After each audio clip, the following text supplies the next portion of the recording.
नमस्कार दोस्तों, आज के हमारे इस लेक्चर में हम पढ़ेंगे संसद की जो बहुत तरह की समितियां हैं, है ना। आपने सुना भी होगा जैसे कि लोक लेखा समिति, एस्टीमेट कमेटी यानी कि प्राक्कलन समिति, उसे अनुमान समिति भी कहते हैं, है ना। जॉइंट पार्लियामेंट कमेटी होती है, संयुक्त रूप से जो समिति बनाई जाती है। मैं संयुक्त अधिवेशन की बात नहीं कर रहा हूँ, मैं बात कर रहा हूँ यहाँ पर संयुक्त समिति की बात कर रहा हूँ। तो चलिए समझते हैं कि आखिर ये समितियाँ कहाँ से आई। भाई हमने अब तक आयोग तो सुने थे, समितियों का क्या काम होता है। चलिए पहले समझ लेते हैं समितियां आखिर होती क्या है। देखिए दोस्तों, आप सभी को पता है कि लोकसभा में है 545 मेंबर और राज्यसभा में है 245 मेंबर। ठीक है, आप इनको मिला देंगे तो आपको दिखेगा कि 790 सांसद, है ना, जिनको हमने चुन करके भेजा हुआ है। अब इन्हीं 790 सांसद में से कोई एक पार्टी होगी जिसके पास बहुमत होगा, उसकी सरकार बनेगी और वो जो है मंत्रिपरिषद अपने गठन करेगा। मंत्रिपरिषद में कैबिनेट भी होगी, राज्य मंत्री भी होंगे, राज्य स्वतंत्र मंत्री भी होंगे। तो पहले तो आपको ये ध्यान रखना है दोस्तों कि ये जितनी भी संसद की समितियां बनती हैं, इनमें कभी भी कोई मंत्री नहीं होता है। और कौन होता है? इन मंत्रियों में कोई आईएएस अधिकारी कभी नहीं होता है, ये भी ध्यान रखिएगा। ये जो समितियां बनती हैं संसद के द्वारा, इनमें सिर्फ और सिर्फ होते हैं वो सांसद जिनको आपने चुन करके भेजा हुआ है। अब वो लोकसभा के भी कुछ होते हैं, कुछ राज्यसभा के होते हैं। फिर ये समिति पे डिपेंड करता है कि किस समिति में लोकसभा के ज़्यादा मेंबर है, किस समिति में राज्यसभा के ज़्यादा मेंबर है, और किसमें सिर्फ और सिर्फ लोकसभा के हैं। तो वो बात की बात है। पर आप ये देखेंगे कि सिर्फ और सिर्फ इसमें कौन होते हैं? हमारे चुने हुए सदस्य, जिनको हमने चुन करके वहां पर भेजा है। सिर्फ सांसद होते हैं इस समिति में, आपको पहले तो ये ध्यान रखना है। और ये भी ध्यान रखिए, सांसद जो मंत्री बनते हैं, जैसे कि रक्षा मंत्री, वित्त मंत्री, है ना, विदेश मंत्री या प्रधानमंत्री ही क्यों ना हो, ये जितने भी लोग मंत्री पद में आते हैं ना, चाहे वो राज्य मंत्री क्यों ना हो, ये कभी भी इन समितियों का हिस्सा नहीं होते हैं। ये बात बहुत अच्छे से ध्यान रखिएगा, ठीक है। कभी आ जाए आपसे कि सांसद तो होते हैं लेकिन क्या मंत्री होते हैं? सांसद होंगे लेकिन वो मंत्री नहीं होना चाहिए। यानी कि मोदी सरकार जी की जैसे जो अभी है, उसमें जितने भी लोग मंत्री आपको दिखते हैं कि ये हैं, तो वो कभी भी इन समितियों का हिस्सा नहीं होते हैं, याद रखिएगा, ठीक है। मंत्री नहीं होना चाहिए। तो एक तो ये बात आपको ध्यान में रखनी है। अब आपके दिमाग में आता होगा, सर ये समिति बनाई क्यों जाती है? तो मैंने कहा आपसे कि भाई अगर आप लोकसभा और राज्यसभा दोनों की मिला दोगे तो आपको कितने मिलेंगे? 790 सांसद मिलेंगे। अब सोचिए जरा, कोई इशू आ जाए, है ना, किसी चीज़ पर हमें इसमें डिस्कशन करना है, या मान लो कि कैग की रिपोर्ट आई है। कैग आपने पढ़ लिया है, जिसका उल्लेख हमें मिलता है आर्टिकल 148 से लेकर के आर्टिकल 151 तक। भाई कैग कौन होता है? कॉम्प्ट्रोलर एंड ऑडिटर जनरल होता है। ये भाई मैंने आपको बताया था कि कैग जो है ना, ये अकाउंटिंग का भी काम करता है और ऑडिटिंग का भी काम करता है। तो शुरू में तो ये भारत सरकार के लिए ऑडिटिंग और अकाउंटिंग दोनों करते थे, है ना। अकाउंटिंग का मतलब होता है लेखा जोखा रखना, और ऑडिटिंग का मतलब होता है उसी लेखा जोखा की जांच करना। तो भाई फिर ये इशू उठा कि जब यही बंदा अकाउंट बनाएगा और यही बंदा उसकी जांच भी करेगा, तो फिर ये कैसे जो है पारदर्शिता आएगी यहाँ पर? ये तो भाई हो सकता है धांधली हो जाए कि भाई जिस कैग ने रिपोर्ट जो रिपोर्ट बनाई है, जो अकाउंट तैयार किया है, वो उसी की जाँच में कैसे हो सकता है कि वो सही हो जाए। तो फिर क्या किया कि आपको मालूम है कि हमारे पास एक केंद्र सरकार है और हमारे पास राज्य सरकारें हैं, है ना, केंद्र सरकार। तो अभी तक क्या होता था कि कैग कुछ समय तक दोनों के लिए अकाउंटिंग और ऑडिटिंग का काम करता था। दोनों ए देख लो, दोनों अकाउंटिंग और ऑडिटिंग दोनों, यानी कि उनका लिखा भी तैयार करना और जांच करना दोनों काम करता था ना। लेकिन एक इशू उठा और केंद्र सरकार ने फिर इनसे अकाउंटिंग का काम छीन लिया। और अकाउंटिंग कौन करता है केंद्र सरकार की? वो करता है सीजीए, ठीक है ना। ये मैंने आपको बताया होगा ऑलरेडी। तो याद रखिए कि अब यहाँ पर सीजीए काम करता है इसका, और ये क्या नाम है इनका, कंट्रोलर जनरल अकाउंटिंग कहते हैं इसे, और ये कंट्रोलर ऑडिटर जनरल है। तो अब ये सिर्फ ऑडिटिंग करते हैं। तो केंद्र सरकार के लिए अब ये अकाउंटिंग का काम नहीं करते। अकाउंटिंग के लिए केंद्र सरकार के लिए एक अलग से अधिकारी बन गया है। लेकिन राज्य सरकारों के पास इतना खर्चा नहीं है कि वो दो अधिकारियों का वो झेल सके, इसीलिए कैग अभी भी राज्य सरकारों के लिए अकाउंटिंग और ऑडिटिंग दोनों का काम करते हैं। मैं फिर से रिपीट करता दोस्तों, ऑलरेडी मैंने कैग को कवर किया हुआ है ना। इसकी नियुक्ति होती है, इसकी शपथ दिलाया जाता है, लेकिन ये राष्ट्रपति के प्रसाद पर्यंत कार्य नहीं करते हैं। प्रसाद पर्यंत कार्य करने का मतलब ये होता है कि भाई जब तक प्रसाद पर्यंत जो भी होते हैं व्यक्ति, वो राष्ट्रपति की इच्छा, मतलब जब तक राष्ट्रपति चाहेंगे तब तक अपने पद पे रहेंगे, और जिस दिन राष्ट्रपति नहीं चाहेंगे उस दिन उनको अपने पद से हटना पड़ेगा। तो कैग जो होते हैं ये कभी भी राष्ट्रपति के प्रसाद पर्यंत नहीं होते हैं। इनको हटाने के लिए आपको वही विधि अपनानी पड़ेगी, वही प्रक्रिया हटानी पड़ेगी जो कि सुप्रीम कोर्ट की किसी जज को हटाने की होती है, यानी कि संसद के द्वारा उसे हटाया जा सकता है, बस, ठीक है। नियुक्ति जरूर होती है, बस इतना ध्यान रखिए। तो मैंने आपसे क्या कहा कि केंद्र सरकार के लिए पहले ऑडिटिंग और अकाउंटिंग दोनों करते थे, लेकिन फिर बाद में जब इशू उठा कि भाई एक ही बंदा कैसे करेगा, तो इन्होंने अकाउंटिंग करना बंद कर दिया। उसके लिए सीजीए एक पद बनाया गया, तो केंद्र सरकार के पास 2 अधिकारी हैं, अगर उन्हें अकाउंटिंग करवानी है यानी लेखा जोखा तैयार करना है तो सीजीए के पास जाते हैं, और अगर उसे ऑडिटिंग यानी जांच करवाना है तो वो फिर सीएजी करते हैं। लेकिन राज्य की जितनी भी हमारी सरकारें हैं उनके पास अभी अकाउंटिंग और ऑडिटिंग दोनों का काम अभी भी कैग ही करते आए हैं। तो ये सब मैंने वहाँ पर ऑलरेडी आपको बताया है दोस्तों, ठीक है। तो अब आपने देखा कि कैग जब रिपोर्ट तैयार करता है, तो ये मैंने कैग के उसमें जब पढ़ाया था आपको कि जब ये अधिकारी अपनी रिपोर्ट तैयार करता है जांच की, तो जांच करने के बाद रिपोर्ट जो है ये किसको देते हैं, राष्ट्रपति को देते हैं, और राष्ट्रपति फिर इसे कहाँ रखवाते हैं, संसद में रखवाते हैं, ठीक है। अब ध्यान से देखिएगा, अब संसद में ये आ चुका है, संसद का मतलब होता है लोकसभा और राज्यसभा दोनों में होगा। तो होता क्या है कि अब ये कैग की जो रिपोर्ट है जो इन्होंने यहाँ पे सौंपी है, अगर इसको पढ़ने बैठ गए ये 790 सांसद, तो आपको लगता है कि कितना लंबा समय लग जाएगा। और आखिर ये रिपोर्ट है किस बारे में, ये रिपोर्ट में ये लिखा हुआ है कि सरकार ने जो भी 1 साल में पैसा खर्च किया है, क्या वो सही जगह पर खर्च हुआ है, क्या जिस चीज़ के लिए उन्होंने बोला था क्या वहीं पे खर्च हुआ है, कहीं ज़्यादा तो खर्चा नहीं हो गया है, कहीं कोई घोटाला तो नहीं हो गया है। तो ये सारी ऑडिटिंग काम ये करते हैं और ये एक रिपोर्ट बनाते हैं। तो साल भर की रिपोर्ट है और 790 सांसद, अगर साल भर की रिपोर्ट में 790 सांसदों ने हिस्सा लिया बहस में, तो आप सोच सकते हैं कितना बड़ा बवाल मचेगा। और ये कहीं पर भी नहीं पहुँच पाएगा, क्योंकि 790 बात करने का मतलब ही होता है बहुत लंबी सभा लगना। तो क्या किया हमने, तो इसीलिए दोस्तों इन सांसदों ने कहा कि चलो एक काम करते हैं, हम लोग समितियां बनाएंगे, है ना, कि भाई ये छोटी छोटी चीज़ें जैसे रिपोर्ट वगैरह ये सब कम से कम कुछ लोग मिलकर के, 790 के बस का नहीं, तो बहस के लिए कम से कम 30-22 लोग की टीम ठीक रहेगी। तो इन्होंने फिर समिति बनाई दोस्तों। क्लियर होगी बात। तो हमें ज़रूरत क्यों पड़ी, क्योंकि हमें बहुत सारे इश्यूज़ पर बहस करना होता था और 790 के 790 जो लोग हैं वो बहस नहीं कर सकते थे एक एक इशू पर एक एक करके।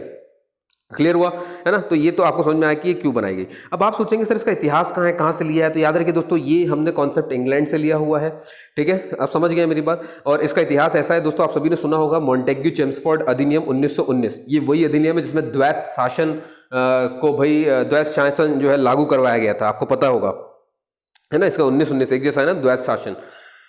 तो ये सबसे पहला जो इसका उल्लेख है वो इसी मॉन्टेग्यू चेम्सफोर्ड अधिनियम में मिलता है। और यकीन मानिए इसी में मिलता है समिति, लोक लेखा समिति का उल्लेख, है ना, कि मतलब लोक लेखा समिति गठन किया जाएगा। लोक लेखा समिति को कहते हैं पब्लिक अकाउंट्स, है ना, वो आपको मालूम ही है, मैं भी इसके बारे में और डिटेल में बात करूंगा। पब्लिक अकाउंट्स कमेटी होती है वो। तो मैं ये कहना चाह रहा हूँ कि कभी आपसे पूछा जाए कि लोक लेखा समिति का उल्लेख किस अधिनियम में है, तो याद रखिए 1919 के मॉन्टेग्यू चेम्सफोर्ड अधिनियम में मिलता है। अब आपके पास सवाल ये है, सर क्या समितियों के बारे में संविधान में कुछ लिखा है, क्या इनसे जुड़ा कोई आर्टिकल है? तो मैं आपसे कहूँगा दोस्तों कोई भी जुड़ा हुआ आर्टिकल समितियों से नहीं है, लेकिन सिवाय एक के, सिर्फ एक ऐसा आर्टिकल है और सिर्फ एक समिति के बारे में संविधान में बताया गया है। उसके अलावा जितनी भी समितियां मैं आपको बताऊंगा उनमें से कोई भी समिति का उल्लेख संविधान में कहीं नहीं हुआ है। अब आप बोलेंगे सर वो कौन सा उल्लेख है, कौन सी समिति है वो, तो याद रखिए दोस्तों आर्टिकल 344 जब आप पढ़ेंगे उसमें एक चीज़ लिखी गई है कि राष्ट्रपति राजभाषा आयोग बनाएंगे। यहाँ बहुत ध्यान से देखिए, यहाँ पर आयोग लिखा है, समिति नहीं। तो राष्ट्रपति राजभाषा आयोग का गठन करेंगे। अब राजभाषा आयोग का गठन करेंगे तो ये क्यों करेंगे दोस्तों, आपको मालूम है ना, हमारी अनुसूचियों में 8वीं अनुसूची में कुछ भाषाएं दी हुई हैं और वो करीब करीब 22 भाषाएं हैं। तो 22 के 22 भाषाओं के प्रतिनिधि जो है, समझ रहे हैं ना, 22 के 22 भाषाओं के प्रतिनिधि मतलब 22 लोग इस आयोग में रखे गए हैं। अब बात है कि राष्ट्रपति इस आयोग को क्यों बनाते हैं। ये 8वीं अनुसूची के 22 के 22 प्रतिनिधियों के, ये जो भाषाओं के प्रतिनिधि हैं, इनको मिलाकर के ये कर क्या रहे हैं, तो ये क्या करते हैं दोस्तों कि ये राष्ट्रपति इन सबको टीम बना करके इसमें रखते हैं और कहते हैं कि भैया हिंदी को कैसे बढ़ावा दिया जाए ये बताइए, और इंग्लिश को कैसे नीचे किया जाए ये बताइए। आप यकीन नहीं मानेंगे, यही होता है इसमें। राजभाषा आयोग में उनकी ड्यूटी ये दी गई है कि भैया हिंदी को बढ़ावा कैसे देना है और इंग्लिश को कैसे हम कम कर सकते हैं। समझ पा रहे हैं आप दोस्तों, तो इस चीज के लिए बनाई जाती है। अब आप सोचेंगे सर ये तो प्रतिनिधि हुए, है ना, ये तो प्रतिनिधि हुए। अब देखिए ये जो 22 के 22 प्रतिनिधि हैं ये अपनी कुछ रिपोर्ट जारी करेंगे कि भाई हिंदी को इस तरह से बढ़ाया जा सकता है, ये सब हो सकता है। तो इन्हें रिपोर्ट दे दी राष्ट्रपति को, समझ गए कि अब बात आपके। अब क्या होगा भैया कि अब इसकी जांच भी तो होनी चाहिए कि कितना सही है भैया। ऐसा नहीं होना चाहिए कि मालूम चला जबरनी हम लैंग्वेज को हटा रहे हैं। तो इनकी जांच करने के लिए दोस्तों फिर बनी बात है, अब क्या बनाया जाएगा, समिति बनाई जाएगी और वो समिति है राजभाषा समिति, और यही लिखी हुई है आर्टिकल 344 में। ठीक है दोस्तों, मैं फिर से रिपीट करता हूँ, राजभाषा आयोग में 22 लोग हैं, लेकिन इसकी जांच करने वाले राजभाषा समिति में 30 लोग हैं। है ना, ये 30 लोग हैं। और याद रखिए इन 30 में से 20 लोकसभा के हैं और 10 राज्यसभा के हैं। मैं किसकी बात कर रहा हूँ, ये राजभाषा समिति। देखिए कंफ्यूज मत होइए, राजभाषा आयोग में 22 भाषाओं के प्रतिनिधि हैं। वो स्टडी करते हैं कि किस तरह से हिंदी को बढ़ावा दिया जाए। स्टडी करने के बाद वो अपनी रिपोर्ट तैयार करेंगे, बिल्कुल स्वाभाविक है, रिपोर्ट तैयार करेंगे। अब उस रिपोर्ट की जाँच भी तो होनी चाहिए। तो हमारे सांसदों ने टीम बनाई, है ना, कुछ सांसद जो कि मंत्री नहीं है ना, कुछ सांसद जो कि मंत्री नहीं है, उनकी टीम बना दी गई और उन्हें राजभाषा समिति में बैठा दिया गया। और ये राजभाषा समिति में अब जो सांसद आए उनका रेशो बढ़ गया कि 20 जो आएंगे वो लोकसभा से होंगे, जो 10 आएंगे वो राज्यसभा से हो जाएंगे। ये बात क्लियर हुई दोस्तों। तो आपको मैं क्या समझाना चाह रहा हूँ कि सिर्फ एक यही राजभाषा समिति है जिसका उल्लेख संविधान में मिलता है। इसके अलावा कोई भी ऐसी समिति नहीं है जिसका उल्लेख जो है संविधान में मिलता हो। क्लियर हुआ गाइस? चलिए आगे चलते हैं, है ना। तो ये मैंने आपको बता दिया ऑलरेडी। ये देखिए 20 और 10 30 सदस्य होते हैं इसमें टोटल। अब बात करते हैं दोस्तों उन समितियों के बारे में जिनका उल्लेख संविधान में नहीं है, लेकिन हमने अपने सहूलियत के लिए उसे बना के रखा हुआ है। और याद रखिए जितनी भी समिति होंगे सब में सिर्फ सांसद होंगे और वही सांसद होंगे जो मंत्री नहीं होंगे। ये बात क्लियर होगी। अब बात करते हैं कुछ वित्तीय समितियों को, ठीक है। वित्तीय समिति हमारे पास 3 तरह की है दोस्तों, 1 2 3। तो तीनों पर बात करेंगे, है ना। एक वित्तीय समिति होती है और एक होती है जॉइंट पार्लियामेंट कमेटी, है ना, संयुक्त संसद क्या कहना चाहिए, समिति। तो 2 तरह की होती है, उनमें से भी वित्तीय समिति 3 तरह की होती है, 1 2 3, ठीक है। ये बात क्लियर रखना है। अब सबसे पहली वित्तीय समिति, वित्तीय मतलब फाइनेंशियल कमिटीज हैं ये। तो फाइनेंशियल कमिटीज में सबसे पहली कमेटी की बात कर रहा हूं मैं, लोक लेखा समिति, है ना, यानी कि पब्लिक अकाउंट्स कमेटी। अभी मैंने बताया दोस्तों इसका उल्लेख कहाँ मिलता है, सबसे पहले तो 1919 में मॉन्टेग्यू चेम्सफोर्ड में मिलता है। इसमें 22 सदस्य होते हैं, ठीक है, 22 सदस्य, इसमें 22 सदस्य होते हैं। 15 लोकसभा के होंगे और 7 राज्यसभा के होंगे, ये याद रखिएगा, ठीक है। राजभाषा आयोग में कितने थे, 22 लोग थे और वो 8वीं अनुसूची के 22 भाषाओं के प्रतिनिधि थे। फिर राजभाषा आयोग जो अपनी रिपोर्ट देता उसकी जांच करने के लिए राजभाषा समिति थी और उस समिति में लेकिन 30 लोग थे और वो 30 सांसद थे। और हम अभी पढ़ रहे हैं वित्तीय समिति में लोक लेखा समिति, और लोक लेखा समिति में 22 लोग होते हैं जिसमें से 15 आते हैं लोकसभा से और 7 आते हैं राज्यसभा से। अब ये लोक लेखा समिति करती क्या है आखिर? तो मैंने आपसे कहा था ना कि कैग अपनी रिपोर्ट देते हैं दोस्तों। तो कैग जब रिपोर्ट निकालते हैं, है ना, सब जगह जा करके कि भैया आपने जो साल भर का खर्चा, सरकार का खर्चा होता है ये आपको मालूम ही है, सरकार साल भर में कितना खर्चा कर रही है उसकी जांच परख करना ये करते हैं। जांच परख करने के बाद एक रिपोर्ट तैयार करते हैं। अब इनकी रिपोर्ट राष्ट्रपति ले लेते हैं, राष्ट्रपति फिर संसद में रखवाते हैं, उसमें बहस होनी है, लेकिन संसद में इतने सारे लोग हैं तो बहस नहीं हो पाती। तो वो कुछ सांसदों की टीम बना देते हैं और तो भैया कि लो जाओ तुम कैग की रिपोर्ट को पढ़ाई करो, स्टडी करो। तो फिर क्या होता है कि ये लोक लेखा समिति ये बनाई गई, ठीक है। तो इसमें देख लो ना आप, ये सांसद रखे गए, 15 सांसद लोकसभा से, 7 सांसद राज्यसभा से। अब ये जांचेंगे भैया रिपोर्ट, ठीक है। अगर इन्होंने, हाँ आप देखिए जांचने के दौरान होता क्या है कि अगर मान लीजिए इन्हें किसी बात पर डाउट हुआ, किसी भी बात पर डाउट हुआ, कोई चीज इन्हें समझ में नहीं आ रही है, तो इनके पास अधिकार है कि ये कैग को बुलाएंगे। भाई ये सबके सब मालूम है ना, सांसद हैं और स्टडी कर रहे हैं। तो मान लीजिए सांसद ने जो रिपोर्ट बनाई है उसमें कुछ ऐसे शब्द लिखे जो उसको समझ में नहीं आ रहे हैं, तो इनके पास अधिकार है, ये कैग को बुलाएंगे और कैग जो है फिर उनको समझाएगा, है ना। इसीलिए कैग को इनका संसद का यानी लोक लेखा समिति का खासतौर पे कैग को फ्रेंड, फिलोसोफर और गाइड कहा जाता है। तो याद रखिए कई बार क्वेश्चन आया हुआ है कि लोक लेखा समिति का फ्रेंड, फिलोसोफर एंड गाइड किसे कहा जाता है, तो ये ध्यान रखिएगा, ठीक है दोस्तों। चलिए तो मेरे ख्याल से आप इसे समझ पाए हैं अच्छे से। चलिए आगे बढ़ते हैं इसी के साथ। अब ये रहा अपने पास कि सर इसका अध्यक्ष कौन होता है। भाई लोक लेखा समिति, ठीक है, हम समझ गए कि कैग जो है रिपोर्ट बनाएगा, उसकी स्टडी करनी है तो समिति बन गई। इनकी अध्यक्षता कौन करता है? तो ध्यान रखिए दोस्तों, आपको मालूम होना चाहिए कि जितनी भी समितियां बनती हैं ये सारी की सारी सरकार के खिलाफ होती हैं। सरकार के खिलाफ का मतलब ये होता है कि सरकार के किए गए कामों पर नकेल कसती है ना, अपनी पकड़ बनाती है, उनको अपनी पकड़ में रखने की कोशिश करती है। क्योंकि अगर उन पर पकड़ नहीं होगी तो वो कुछ भी करेंगे, कहीं भी पैसा खर्च हो रहा है तो आपको कैसे मालूम चलेगा? ये तो आपको पता चलना चाहिए ना। तो इसीलिए भैया वो पैसा जो वो लेते हैं वो पब्लिक का पैसा होता है, तो उसकी जांच परख करनी पड़ेगी, कितना आपने बोला था, कहाँ आपने खर्च किया, समझ गए।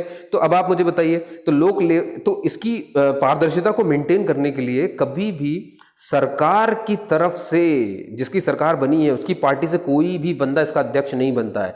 जो इसका अध्यक्ष बनता है वो हमेशा विपक्ष का नेता होता है ना, विपक्ष का नेता, और वो भी जो कि नॉर्मल सांसद है। याद रखिए इसलिए लिखा जाता है लोकसभा में विपक्ष का सांसद।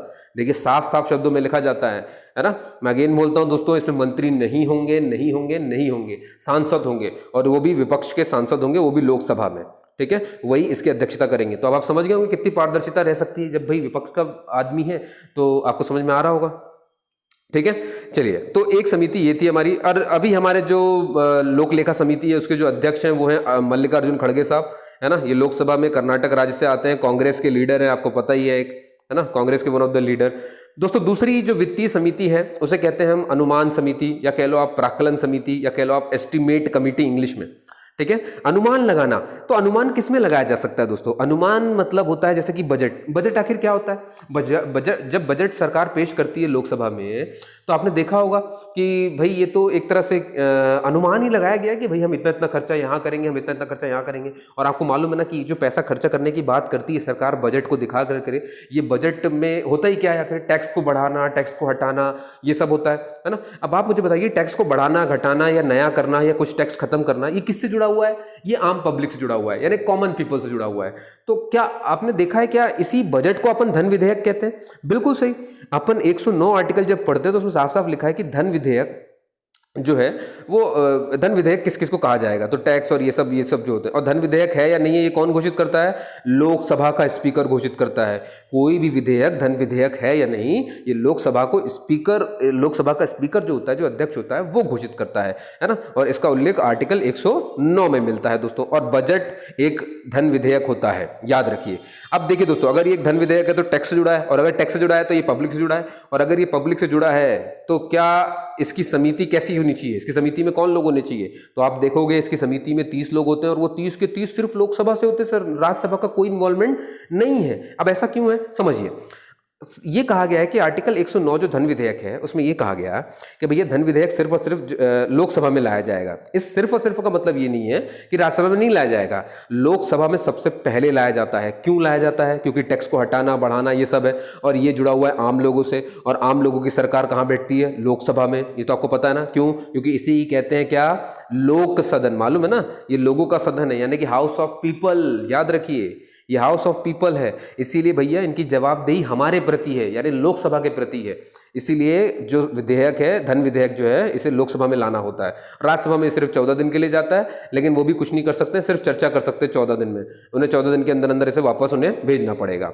बात क्लियर होगी दोस्तों, है ना। तो राज्यसभा में नहीं जाता, तो इसीलिए क्योंकि ये आम लोगों से जुड़ा हुआ है, हम लोगों से जुड़ा हुआ है, तो हमारे प्रति वो उत्तरदायी है। इसीलिए वो क्या बढ़ा रहे हैं, क्या घटा रहे हैं, सिर्फ और सिर्फ उन्हें कहाँ बोलना पड़ता है इसके बारे में? सिर्फ और सिर्फ लोकसभा में इसके बारे में बोलना पड़ता है। तो आप सोचिए, अगर बजट जो कि एक अनुमान है, क्योंकि वो एक धन विधेयक है, तो आप देख रहे हैं, तो भाई अब इनने जो बातें करी हैं, जो अनुमान लगाया है, तो अब भाई ऐसा तो कोई भी अनुमान लगा देगा। तो फिर हमारे पास क्या इसको भी जांचने के लिए कमेटी नहीं होनी चाहिए, एक समिति नहीं होनी चाहिए? क्या इस पर चर्चा नहीं होनी चाहिए कि भैया ये जो बोल रहे हैं वो कितना जायज़ है, किस वास्तविकता तक पहुंचेगा? भाई ये बोलते हैं कि हम 4 फैक्ट्रीज खड़े करेंगे, इतने पैसे लगा रहे हैं, तो क्या हमें ये जांचना नहीं चाहिए कि क्या वाकई 4 फैक्ट्रीज खड़े करने में जितने पैसे इन्होंने बोले उतने ही लगने वाले हैं? क्या उससे कम नहीं लग सकते हैं? क्या उससे ज़्यादा नहीं लग सकते हैं? मतलब इसकी वास्तविकता तक कितनी पहुंच है इस बजट की? ये जो अनुमान ये लगा रहे हैं उसकी वास्तविकता तक कितनी पहुंच है, ये हमें पढ़ना पड़ेगा, ये हमें समझना पड़ेगा। तो इसको समझने के लिए, इसको पढ़ने के लिए फिर से एक कमेटी बनाई गई, और इसीलिए इसमें 30 लोग रखे गए, और सिर्फ वो कहाँ के हैं? लोकसभा के। और मैंने बताया आपको, क्योंकि ये आम जनता से जुड़ा हुआ है, इसलिए आम जनता उत्तरदायी है, इसीलिए इसकी समिति में सिर्फ और सिर्फ 30 सदस्य होते हैं, और अगेन वो मंत्री नहीं होते हैं। ये भी आप ध्यान रखिए। क्लियर हो गया? अब लोकसभा के ही सिर्फ होने चाहिए का मतलब ये मत सोचिएगा कि सिर्फ सरकार के होते हैं। लोकसभा में भैया विपक्ष भी बैठता है, ये मत भूल जाइएगा। इसमें राज्यसभा नहीं होता, बस इतना ध्यान रखिएगा। इसमें विपक्ष के लोग भी होंगे, ये 30 जो है ना, मंत्री नहीं होंगे, बस मंत्री नहीं होंगे बस। बाकी तो कहीं के भी हो सकते हैं, कोई भी पार्टी के हो सकते हैं, बसपा, समाजवादी, कुछ भी हो सकता है, हाथी घोड़ा जो भी पार्टी हो सारी इसमें आती हैं। इतना ध्यान रखिएगा। क्लियर हो गया दोस्तों? तो ये थी भैया अनुमानित समिति, जिसे हम प्राक्कलन समिति भी कहते हैं, एस्टिमेट कमिटी कहते हैं इंग्लिश में। ये बात क्लियर होगी दोस्तों? चलिए, बहुत बढ़िया, है ना। और एक और नाम इसको कहते हैं भैया मित व्ययता समिति, है ना। मित व्ययता मतलब ऐसा ना हो कि गलत तरीके से कुछ चीज व्यय हो रही है, मतलब मित हटाते हैं ये, है ना, मित व्ययता ऐसा। तो दोस्तों अगला है, और हाँ, आपको तीसरी समिति पढ़ लीजिए पहले, फिर मैं आपको इन तीनों के बारे में बताऊंगा थोड़ा सा। एक होती है लोक उद्यम समिति।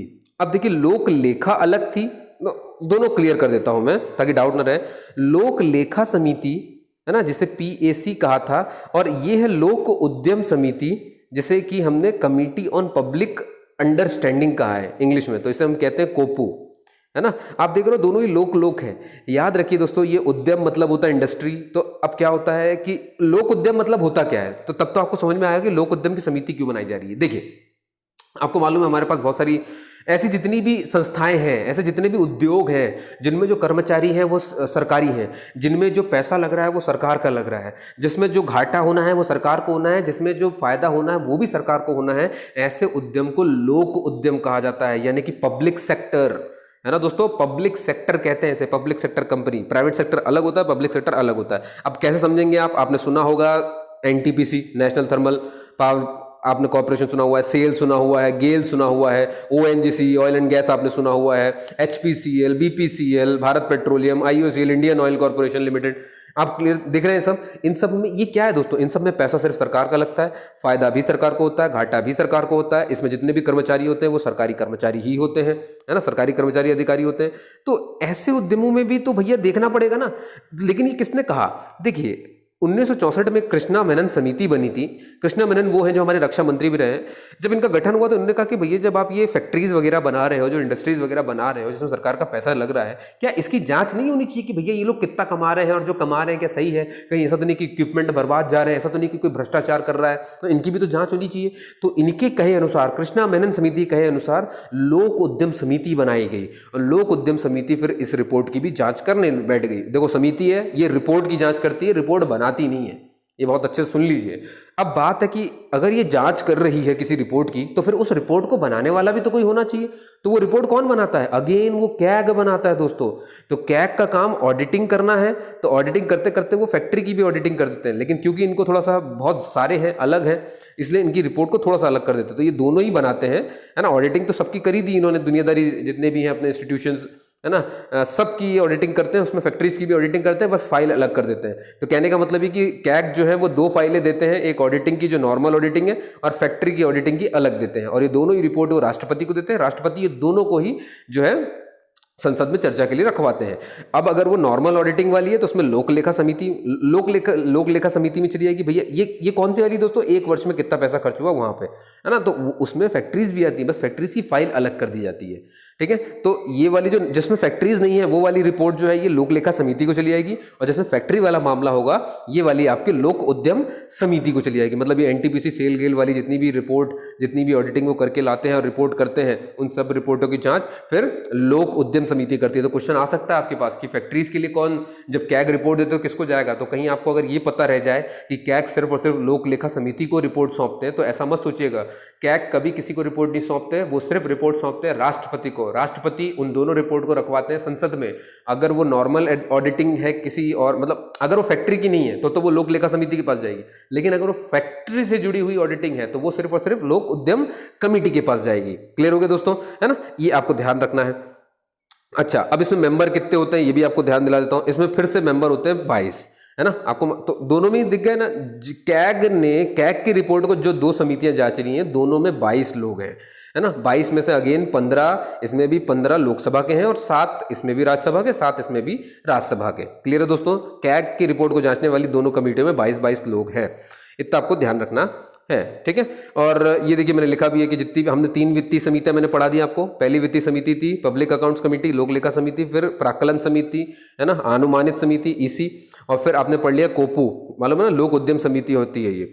तो अब आपने देखा कि इसमें मेंबर कैसे, भाई ये तो बजट से जुड़ा हुआ मामला है ना, तो इसमें 30 के 30 मेंबर लोकसभा से ही रहेंगे, ये भी आपको पता है, ठीक है। और कोपू और इसमें 22 रहते हैं, 15 उसमें से लोकसभा में और राज्यसभा से 7, राज्यसभा से 7, ठीक है। अब आप पूछेंगे सर इनका कार्यकाल कितना होता है? तो वित्तीय समिति जितनी भी है 1, 2, 3, इन सब का कार्यकाल सिर्फ 1 वर्ष का होता है, सिर्फ और सिर्फ 1 वर्ष का होता है। क्यों होता है? क्योंकि 1 वर्ष की तो रिपोर्ट जांच रहे हैं ना, समझ गए ना आप। ये रहा, ठीक है दोस्तों। चलिए अगली कमेटी पढ़ते हैं और इसे खत्म करते हैं, ठीक है। और ये देखिए, तो मैंने आपको बता ही दिया कि तीनों समितियों में कोई मंत्री नहीं होता है। इन समिति जो भी चुनाव, हाँ अच्छा, अब आप बोलेंगे सर इनका चुनाव कैसे होता है? कोई भी बंदा लोक लेखा समिति में कैसे आता है, प्राक्कलन समिति में कैसे आता है, और ये लोक उद्यम समिति में कैसे आता है? तो दोस्तों इनका चुनाव होता है, और चुनाव होने की प्रक्रिया वही है जो आप यहाँ पर देख रहे हैं, एकल संक्रमणीय आनुपातिक प्रणाली, है ना, एकल संक्रमणीय आनुपातिक प्रणाली। और ये मैंने अच्छे से बताया हुआ है, एक अलग से लेक्चर डला हुआ है, अगर किसी को देखना हो तो वो देख सकता है ना। अलग से टॉपिक आप यही डाल दोगे ना, यही मिलेगा। मेरा एक लेक्चर है राष्ट्रपति वाला, राष्ट्रपति के लेक्चर मैंने इस पद्धति को अच्छे समझाया हुआ है ना। इसमें कोई वरीयता में वोट देना होता है, ठीक है, और जिसके पास सबसे कम वोट आते हैं, कम वोट का मतलब यहाँ पर क्या होता है दोस्तों, यहाँ पर कम वोट का मतलब होता है कि निर्धारित वोट। निर्धारित वोट कैसे निकाले जाते हैं, जो टोटल वोट होता है उसको डिवाइड बाय 2+1 करते हैं तो निर्धारित वोट निकल आते हैं। फिर उस निर्धारित वोट को जो पा लेता है पहली वोटिंग में वो बन सकता है, और अगर नहीं पाया तो फिर एक एक करके हम उन्हें एलिमिनेट करते हैं, और जो बंदा एलिमिनेट होता है उसके वोट्स फिर बाकियों में ट्रांसफर कर दिए जाते हैं, ठीक है। तो ये सब मैंने खैर वहाँ पर अच्छे से बताया, आप उसे देख सकते हैं, यहाँ पर उसे मैं नहीं बताऊंगा, है ना, ये ध्यान रखिए। अब दोस्तों अगली है हमारे पास जेपीसी यानी कि जॉइंट पार्लियामेंट कमेटी, जिसे हम कहते हैं संयुक्त संसदीय समिति, ठीक है, संयुक्त संसदीय समिति कहते हैं इसे। अब ये क्या है दोस्तों, देखिए ये कभी कभी ही बनती है, इसको तदर्थ कमेटी कहते हैं। तदर्थ का मतलब होता है जो कभी कभार इसका गठन हो। अब कभी कभार का मतलब क्या है, देखिए घोटाले रोज तो होते नहीं है, घोटाले तो एक ही बार होते हैं, और बहुत बड़े बड़े भी हो सकते हैं, बहुत छोटे भी हो सकते हैं। तो जो बहुत बड़े बड़े घोटाले होते हैं, जैसे करप्शन हो गया, घोटाले हो गए, तो उन्हीं के लिए इस कमेटी का गठन होता है, इसलिए कभी कभार होता है ये, ठीक है, इतना याद रखिए। तो अब आप पूछेंगे सर क्या कहते हैं इसमें कितनी बार हो चुका है, तो ये 5 बार इसका गठन हुआ है जॉइंट पार्लियामेंट कमेटी का, ठीक है, और 5 बार मैं आपको बता रहा हूँ अभी। उससे पहले ये समझ लीजिए कि जेपीसी के गठन के लिए दोनों हाउस की सहमति चाहिए, लोकसभा और राज्यसभा, ठीक है, दोनों हाउस की सहमति हमें चाहिए होगी इसमें। अब ये 5 बार कब कब लगा है तो मैं आपको थोड़ा सा वो बता देता हूँ। देखिए सबसे पहली बार ये लगा था 1987 में, सबको पता होगा बोफोर्स तोप का घोटाला जो हुआ था, ठीक है, तो इसकी जांच के लिए हमने जेपीसी बनाई थी, जॉइंट पार्लियामेंट कमेटी बनाई थी। देखिए जॉइंट सेशन नहीं है, ये आर्टिकल 108 नहीं लगा रहे कि संयुक्त अधिवेशन, सोच लो आप, संयुक्त अधिवेशन दोस्तों अलग मामला है। संयुक्त अधिवेशन कब लगता है दोस्तों, जैसे मान लीजिए कोई बिल आया है ना, लोकसभा ने उसे पारित कर दिया लेकिन राज्यसभा उसे पारित ना करे, मतलब या फिर पारित मना कर दे, या फिर 6 महीने तक उस पर कोई जवाब ना दे, तब जाकर के मतलब ये गतिरोध उत्पन्न हो जाता है दोनों के कार्य के बीच में, तब राष्ट्रपति जो है अधिवेशन, संयुक्त अधिवेशन बुलाते हैं, ठीक है, ताकि भैया, क्योंकि हो सकता है वो इंपॉर्टेंट बिल हो तो उसको पास करना हो, इसलिए बुलाया जाता है, ठीक है। तो वो अलग चीज़ है, मैं यहाँ पर बात कर रहा हूँ समिति की जो अंदर बनती है, और ये कभी कभार बनती है बड़े बड़े घोटालों की जांच करने के लिए। तो पहली बार कौन सी बनी थी, बोफोर्स तोप घोटाले की बनी थी, है ना, जेपीसी, और इसके अध्यक्ष थे भैया शंकरानंद साहब, बस आपको ये याद रखना है, और बाकी 4 भी देख लीजिए। फिर बोफोर्स के बाद एक घोटाला हुआ था, शेयर घोटाला हुआ 1992 में, 2000 में होता है स्टॉक मार्केट घोटाला, 2002 में हुआ था कोल्ड ड्रिंक्स कीटनाशक घोटाला हुआ था, और 2011 में हुआ था 2G स्पेक्ट्रम घोटाला, आपने सबने सुना होगा। तो करिए, याद रखिए 5 बार हमारे यहाँ जेपीसी बनाई जा चुकी है, क्लियर है दोस्तों, है ना, 5 बार हमारे यहाँ जेपीसी बन चुकी है। अब आप बोलेंगे सर बाकी 3 का तो एक कार्यकाल, मतलब जो जितनी भी वित्तीय समिति थी उन सबका 1 साल का कार्य, 1 वर्ष का कार्यकाल था, क्या इसका भी है, क्या इसका भी होता है? तो दोस्तों याद रखिए इनका कोई कार्यकाल नहीं होता है। हाँ, अब इनके मेंबर के बारे में आप देखकर पूछेंगे तो इनमें मेंबर्स ऐसे बनाए गए हैं 2:1 के रेशो में।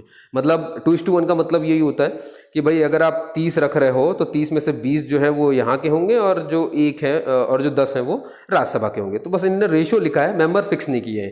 क्लियर हुआ दोस्तों? ठीक है, आपको इससे रिलेटेड कोई भी डाउट हो तो आप मुझे कमेंट करके मुझे बता सकते हैं, है ना, मैं उनका बिल्कुल जवाब दूंगा दोस्तों। और बस आप लोगों ने मुझे सुना उसके लिए बहुत बहुत धन्यवाद। चलिए मिलते हैं अगले किसी लेक्चर में। जय हिंद।